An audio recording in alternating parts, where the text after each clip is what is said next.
세계 최대 소프트웨어 업체인 마이크로소프트가 노키아의 휴대전화 사업 부문을 인수키로 했습니다. 미국과 유럽, 중국 등 세계 3대 경제권 제조업이 2년여 만에 처음으로 동시에 확장 국면에 접어들 것으로 보입니다. G20 정상회의에서 정부 규제를 받지 않는 비은행권 금융을 의미하는 그림자 금융에 대한 상호감시 강화 방안이 합의될 것으로 알려졌습니다. 심야 시간에 일부 정지됐던 체크카드 결제가 이달 중 24시간 사용이 가능해집니다. 시청자 여러분 안녕하십니까? 센 경제 현장의 강동석입니다. 화요일 코스피 지수는 외국인의 매수 속에 1930선을 회복했습니다. 자세한 소식을 김종성 기자 연결해 보겠습니다. 안녕하십니까? 안녕하세요. 네, 자세한 마감 시황 정리해 주시죠. 네, 오늘 코스피 지수는 전날보다 8.93포인트 0.46% 오른 1933.74로 마감했습니다. 전날 뉴욕 증시가 노동절로 휴장한 가운데 유럽 증시는 글로벌 경제지표 호조로 상승 마감했는데요. 이에 따라 코스피 지수도 유럽과 중국의 경제지표 호조 소식에 외국인 매수세가 유입되면서 장중 1940선을 넘어서기도 했습니다. 오늘 외국인은 2141억 원 순매수했고 기관도 580억 원 매수 우위를 보였는데요. 반면 개인은 2848억 원 순매도했습니다. 업종별로는 섬유의복이 2.80% 오르고 기계, 건설, 음식료품 등도 2% 이상 강세를 보였지만 의료정밀, 전기전자, 전기가스업 등은 약세를 보였습니다. 시가총액 상위 종목 중에는 신한지주가 2.31% 오른 것을 비롯해 KB금융, LG화학, 현대중공업 등이 상승했습니다. 반면 한국전력과 현대모비스, 네이버, 삼성전자 등은 약세를 보였습니다. 오늘 코스피 지수는 0.71포인트 내린 7포인트 오른 525.89의 장을 마감했습니다. 원달러 환율이 1,100원 아래로 내려왔습니다. 외국인의 증시 순매수가 조금 줄어들 수 있다는 우려가 있는데요. 네, 그렇습니다. 오늘 국내 증시에서 외국인은 8거래일째 순매수를 이어가고 있지만 오늘 원달러 환율이 1,100원대가 무너지면서 외국인 매수 행진에 제동이 걸릴 수 있다는 의견도 나오고 있습니다. 원화 강세에 달러화의 가치가 떨어지면서 외국인들의 순매수 여력이 줄어들 수 있다는 우려인데요. 오늘 원달러 환율은 1,097원으로 지난 5월 9일 1,091원을 기록한 이후 4개월 만에 1,100원대가 붕괴됐습니다. 반면 엔달러 환율은 99엔까지 오르고 있고 인도네시아 등 신흥국들의 통화도 약세를 이어가고 있습니다. 일각에서는 원화 강세로 인도와 인도네시아 등 신흥국 시장이 금융위기설이 나오는 가운데 국내 증시만 유독 강세를 보인 흐름도 끝날 수 있다고 평가하고 있습니다. 최근 외국인들의 바이코리아가 국내 증시의 안정성 때문이라기보다는 단기 원화 강세에 베팅한 캐리 트레이드 성격의 자금일 가능성이 있다는 분석인데요. 최근 외국인들이 국제 선물을 대거 사들이고 있는 것도 증시 변동폭이 커질 수 있는 배경으로 꼽힙니다. 정경팔 외환선물시장 분석팀장은 원화 강세는 미국의 양적 완화 축소와 시리아 사태로 국제 외환 시장에서 위험 선호 거래 중 하나인 캐리 트레이드 포지션이 증가한 것으로 볼 수 있다며 엔화와 스위스 프랑과 같은 안전 통화를 조달해서 아시아 신흥시장 통화나 상품에 투자하는 형태가 나타났다고 평가하고 있습니다. 하지만 대부분의 전문가들은 원화 강세가 지속되기 어렵기 때문에 국내 시장의 외국인 수급과 수출주들의 경쟁력이 약화되지는 않을 것으로 진단하고 있습니다. 이번 달 미국이 양적 완화 축소를 단행하면 다시 달러화가 강세를 보일 가능성이 높기 때문인데요. 오성진 현대증권 리서치 센터장은 원화 강세는 지난달 외국인들의 국내 시장 순매수에 대해 견조한 경상수지 흑자, 조선주들의 대규모 선적 수주로 인한 달러가 유입됐기 때문이라며 미국이 국채 매입을 서서히 줄이는 양적 완화 축소를 시작하면 다시 달러화 강세로 돌아서서 원화 강세도 진정되기 때문에 국내 수출주들이 받는 타격은 희박할 것이라고 분석했습니다. 마이크로소프트가 노키아를 품에 안았다는 소식에 삼성전자 주가가 하락했습니다. 앞으로 삼성전자 주가에 미칠 영향과 시장의 반응은 어떻습니까? 네, 오늘 마이크로소프트가 노키아를 인수했다는 소식에 삼성전자와 애플이 양강 구도를 이어가고 있는 글로벌 스마트폰 시장에 새로운 경쟁자가 나올 것이라는 우려가 부각되면서 삼성전자의 주가에 부정적으로 작용했습니다. 삼성전자는 오늘 유가증권 시장에서 전날보다 1.04% 내린 133만 7천 원의 거래를 마쳤는데요. 마이크로소프트가 노키아를 인수했다는 소식이 전해지면서 장중 한때 주가는 2% 가까이 하락하기도 했습니다. 마이크로소프트는 오늘 노키아의 휴대전화 사업 부문을 54억 4천만 유로, 우리 돈으로 약 7조 8,600억 원에 인수한다고 발표했는데요. 인수 작업은 내년 1, 4분기까지 마무리될 예정입니다.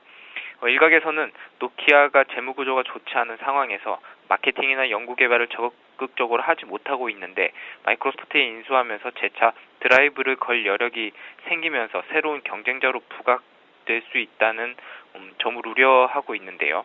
전문가들은 그러나 마이크로소프트의 노키아 인수가 당장 글로벌 스마트폰 시장에 미치는 영향은 미미할 것이라고 입을 모으고 있습니다. 지난 2, 4분기 기준으로 노키아가 채택하고 있는 마이크로소프트 윈도우 운영 체제가 전체 시장에서 차지하는 비중은 3.3%에 불과하고 노키아의 주력 시장도 저가 스마트폰 시장에 집중돼 있다는 점이 이유로 꼽히고 있습니다. 네, 증시 관련 소식 김종성 기자였습니다. 고맙습니다. 고맙습니다.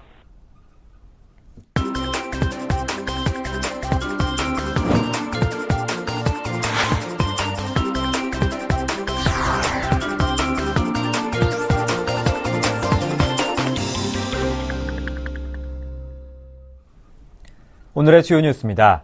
세계 최대 소프트웨어 업체인 마이크로소프트가 노키아의 휴대전화 사업 부문을 약 7조 8천억 원에 인수키로 했습니다. 마이크로소프트는 내년 1분기 인수 작업을 마무리할 계획이며 조만간 노키아 주주와 규제 당국의 승인을 거칠 것이라고 밝혔습니다. 블룸버그는 PC 분야 최대 소프트웨어 업체인 마이크로소프트가 노키아를 인수해 모바일 부문에서도 중심 업체로 거듭나게 됐다며 모바일 분야에서 애플, 구글과 함께 본격적인 3파전을 벌일 것으로 예상된다고 분석했습니다. 글로벌 휴대폰 업계에서 선두권을 달리고 있는 삼성전자와 LG전자도 마이크로소프트의 노키아 인수에 따른 시장 변화에 촉각을 곤두세우고 있습니다. 미국에 이어 유럽과 중국의 제조업이 회복세를 보이면서 세계 3대 경제권 제조업이 2년여 만에 처음으로 동시에 확장 국면에 접어들 것으로 보입니다. 시장조사업체 마킷은 유로존의 8월 제조업 구매관리자 지수가 51.4로 2년 2개월 만에 최고치를 기록했다고 밝혔습니다.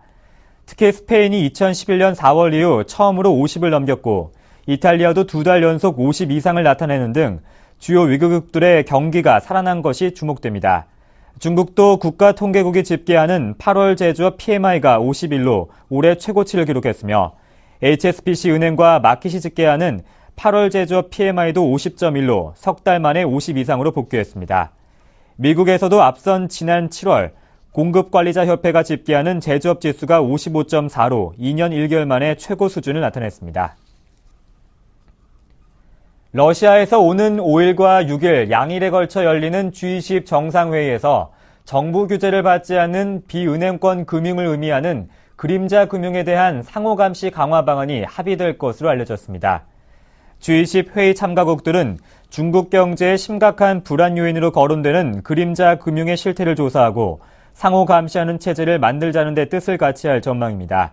G20 산하 금융개혁 전담 조직인 금융안정위원회는 그림자 금융 규제 방안에 대해 검토를 진행하고 있습니다.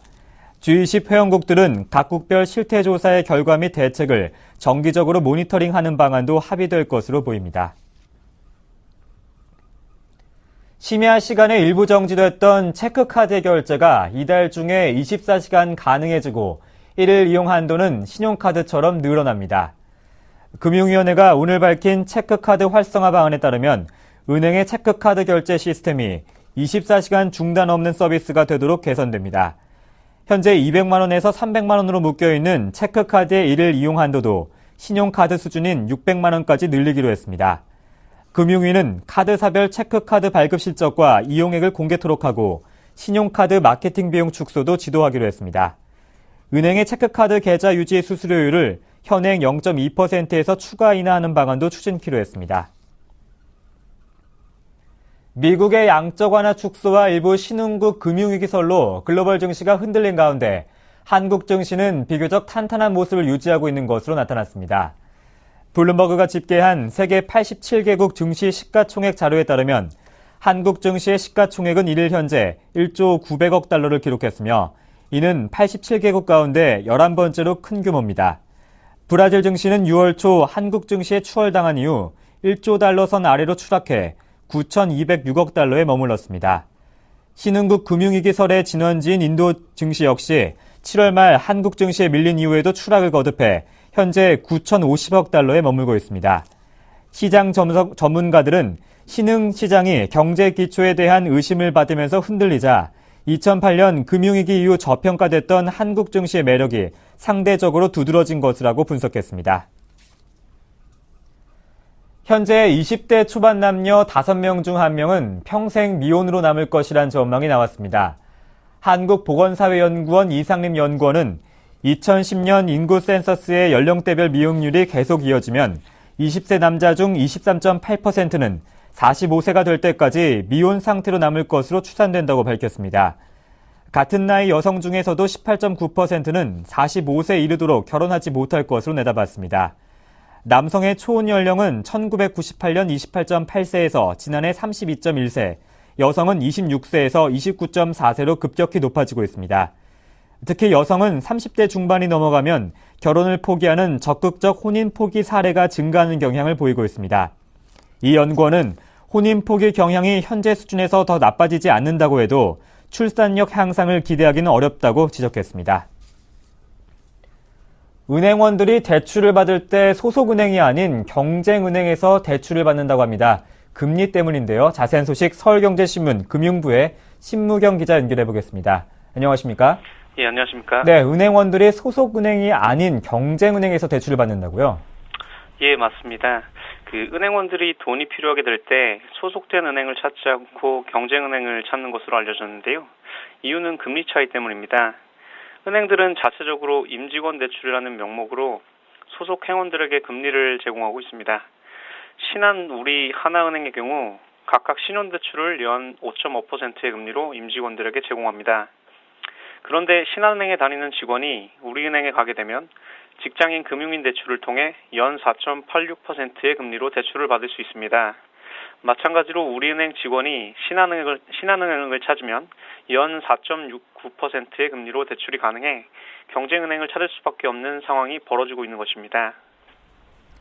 그럼 신용대출뿐만 아니라 주택담보대출에도 금리 차이가 있습니까? 예, 그렇습니다.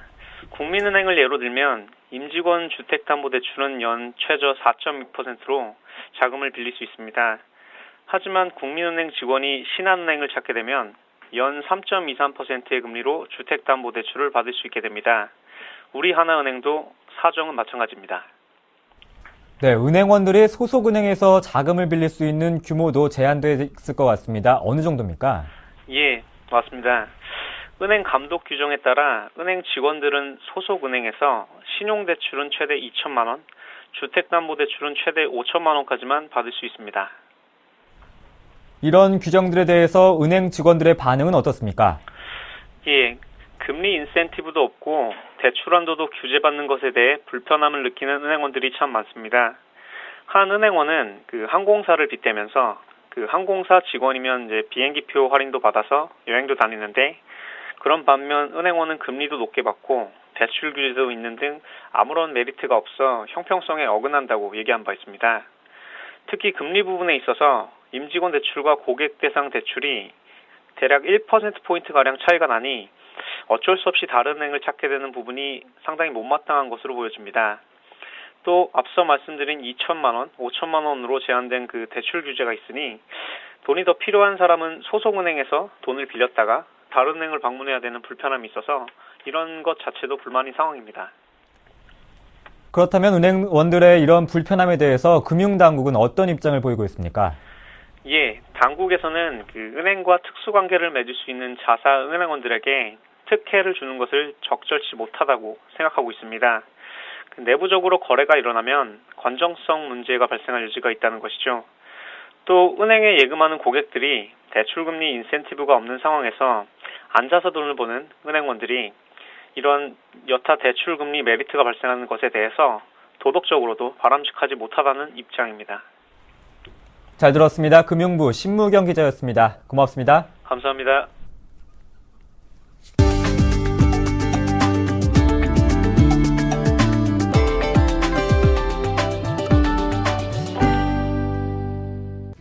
LG그룹이 추석을 앞두고 협력회사들의 자금 부담을 덜어주고자 8천억 원 규모의 납품 대금을 조기 지급할 계획입니다. 추석에 앞서 원자재 대금 결제나 상여금 지급 등 자금 수요가 일시적으로 몰리는 중소협력회사들을 위해 납품 대금 지급 시기를 추석 전후로 앞당기기로 한 겁니다. LG전자가 3천억 원, LG디스플레이가 4,400억 원, LG유플러스가 300억 원의 납품 대금을 오는 5일에서 13일 일괄 지급할 예정입니다. LG그룹은 전통시장 지원과 내수 활성화를 위해 전통시장에서 차례용품 등을 구입할 수 있는 온누리 상품권 100억 원어치를 구입해 직원들에게 나눠줄 계획입니다.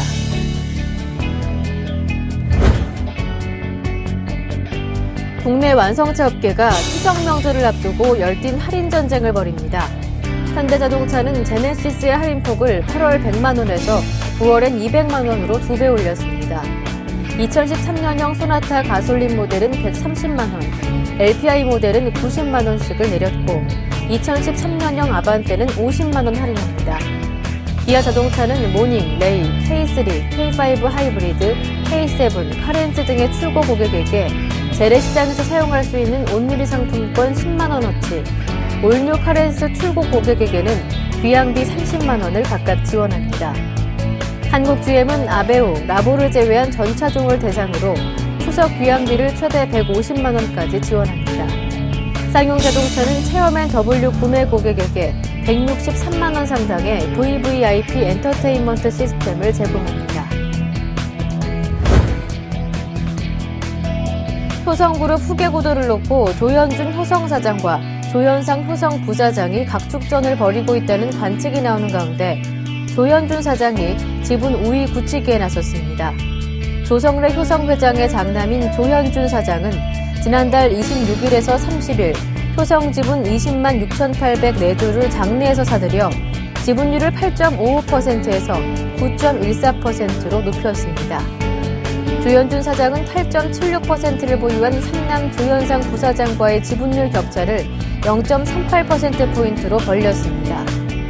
두 형제의 경쟁적 지분 확보는 지난 2월 차남 조현문 전 효성 부사장이 경영 일선에서 손을 떼면서 시작됐습니다. 재계에서는 조 사장이 잇따른 지분 매입으로 후계구도에서 한 발 앞서 나가고 있다는 분석을 내놓고 있습니다. 모건 스탠리가 한국의 내년 국내 총생산 증가율 전망치를 3.9%에서 3.5%로 내렸습니다. 샤론람, 제이슨 류 모건 스탠리 분석가는 중국과 동남아시아 국가연합의 경기 회복세가 약화해 한국 수출에 영향을 줄 수 있다고 분석했습니다. 한국의 올해 GDP 증가율 전망치는 2.9%로 유지됐습니다. 블룸버그가 시장을 상대로 조사한 한국의 경제성장률 전망치 중간값은 올해 2.6%, 내년 3.5%입니다. 모건 스탠리는 중국 지방정부가 부채 수준을 낮추고 기업들이 과잉 생산 능력을 줄임에 따라 중국 경제성장률이 올해 전망치인 7.6%에서 내년에는 7.1%로 낮아질 수 있다고 전망했습니다.